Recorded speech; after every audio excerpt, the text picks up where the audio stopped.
mataas na presyo ng bilihin at mababang sahod. Yan ay yata ang pinakamasaklap na combo para sa mga manggagawang Pilipino. Kasabay ng pagpasok ng bagong dekada ay ang pagsipa rin ng anilay mala-golden na presyo ng mga bilihin. Ang problema, ang sahod ni Juan, pang 90s pa rin. Ano nga ba ang nangyari? Bakit kakarampot pa rin ang minimum wage sa Pilipinas? Ito ang Unfiltered. At ngayong ika-51 anibersaryo ng pagdeklara ng martial law ni dating Pangulong Marcos, samahan niyo kami intindihin kung paano naapektuhan ng batas militar at rehimeng Marcos ang kasalukuyang mababang sahod.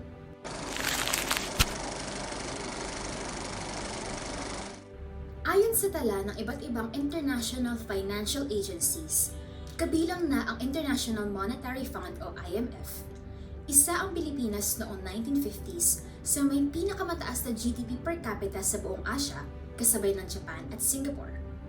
Ibig sabihin, isa ang Pilipinas sa may pinakamalagong ekonomiya noong mga panahong iyon. Ang GDP per capita ay ang estimated na shares ng lahat ng tao sa kabuuang kita ng isang bansa. Mas mataas na GDP, mas mataas na ekonomiya, at mas magandang pamumuhay. Dahil dito, maaaring sabihin na maayos ang pamumuhay noong mga panahong ito. Ngunit na maupo si Marcos Sr. noong 1965, nagsimulang lumaki ang paggastos ng gobyerno at hatid nito ay ang paglobo din ng utang ng bansa.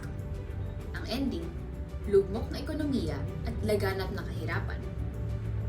September 21, 1972 nang magdeklara ng martial law si Marcos Sr. sa buong Pilipinas. Kasabay ng pagkawala ng demokrasya ay ang paghihigpit at pagpapahina din sa mga labor unions sa bansa at ang tuluyang pagbabawal sa mga labor strikes o pagwuwelga. Pero paano naapektuhan ng mga restrictions na ito ang kasalukuyang minimum wage rate natin? Upang masagot yan, alamin muna natin kung ano nga ba ang mga labor unions. Sa kanilang librong What Do Unions Do?, sinabi ni Richard Freeman at James Madoff, mga kilalang ekonomista mula sa Harvard University, na ang labor unions, o mas kilala sa tawag na union, ay may napakahalagang role sa pagtatakda ng minimum wage rate sa isang bansa. Sinabi rin ng International Labour Organization na dapat mangyari o regular na maipasa ang mga minimum wage hikes dahil sa pabago-bagong kondisyon ng ekonomiya. Upang maipaliwanag ng maayos, gamitin natin ang konsepto ng demand at supply. Mga companies or employers ang may hawak ng job demands, habang ang mga employees naman ang may hawak ng labor supply. Ibig sabihin, kung iipitin ng mga manggagawa ang labor supply through labor strikes para masunod ang kanilang demands, mapipilitan ang mga kumpanya na sundin sila para hindi matigil ang kanilang pagnenegosyo. Isipin mo na lang ganito. Kapag nag-demand ang nanay mo na maglinis ka kung hindi wala kang baon, kailangan mo itong sundin para may baon ka pa rin. Kumbaga, bilang boses ng labor supply, ang mga unyon ay may kapangyarihan na mag-demand sa pamamagitan ng strikes at collective bargaining ng mga maayos na labor conditions at mas mataas na sahod. So nung pinahina ng rehimeng Marcos ang mga unyon at pinagbawalan ang mga welga, ang resulta, nakapakong mababang sahod at pagtindi ng income inequality. Kung susuriin ang tala ng National Wages and Productivity Commission para sa lahat ng minimum wage increase mula 1951 hanggang 1986, mabibilang na 12 times lamang ng taas ng sahod sa bansa sa loob ng halos 2 dekadang panahon ni Marcos mula 1965 hanggang 1986. Sa loob ng 21 years, 31 pesos lang ang itinaas ng sahod. Hindi ito naging angkop sa lahat ng pagtaas ng presyo ng bilihin noong panahon na iyon. Kung ikukumpara, di hamak na mas madalang at mas mababa ito kumpara sa 16 times na pagtataas ng sahod na may kabuuang halaga na 161 pesos mula 1989 hanggang 2000. Mga panahon kung kailan malakas ang mga unyon sa bansa.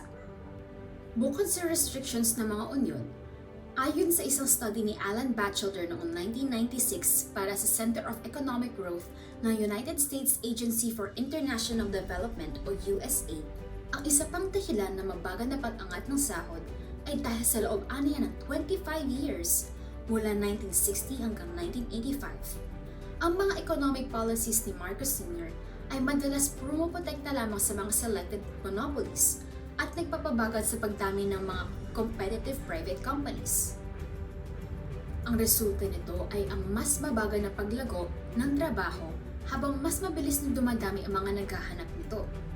Ito ay nagdulot ng napakataas na unemployment and underemployment rate at higit sa lahat, dahil mas marami na ang supply ng employees kaysa sa demand ng labor, naging mas mabagal ang pagtaas ng sahod. Sa kabila ng ilang malalaking infrastructure projects na pinondohan ng mga utang, bigo pa rin ang rehimeng Marcos na palakihin ang kita ng mga manggagawang Pilipino.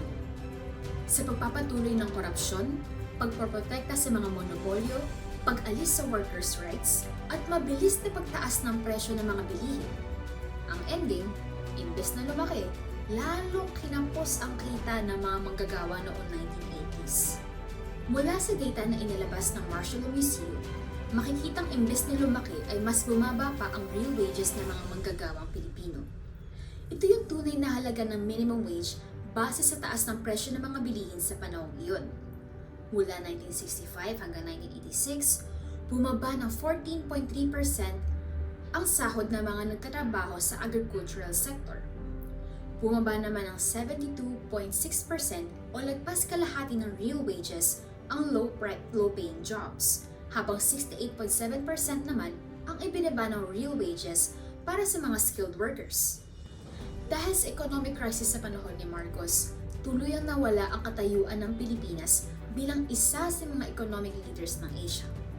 Kung pagsasama-samahin lahat ng factors na ito at ang muling pagpapahina sa mga unyon noong panahon ni dating Pangulong Gloria Macapagal Arroyo hanggang sa pag-red tag ng gobyerno sa mga samahan ng mga manggagawa sa nagdaang Duterte administration, ang overall effect nito ay ang mababang sahod sa kasalukuyan na hindi makasabay sa muling pagsipa ng presyo ng mga bilihin sa bansa. Sa isang interview ng CNN Philippines, sinabi ni Labor Undersecretary Benedicto Bitonio Jr.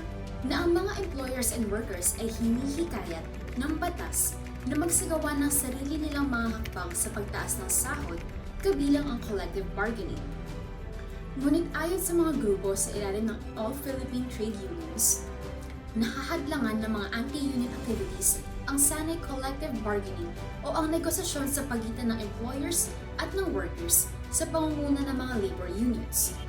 Ayon sa mga estimates ni J.C. Punong Bayan at Professor Manuel Alves ng Universidad ng Pilipinas at batay na rin sa iba't ibang assumptions, kasalukuyan na sanang 3 to 4 times na mas malaki ang kita ng mga manggagawa.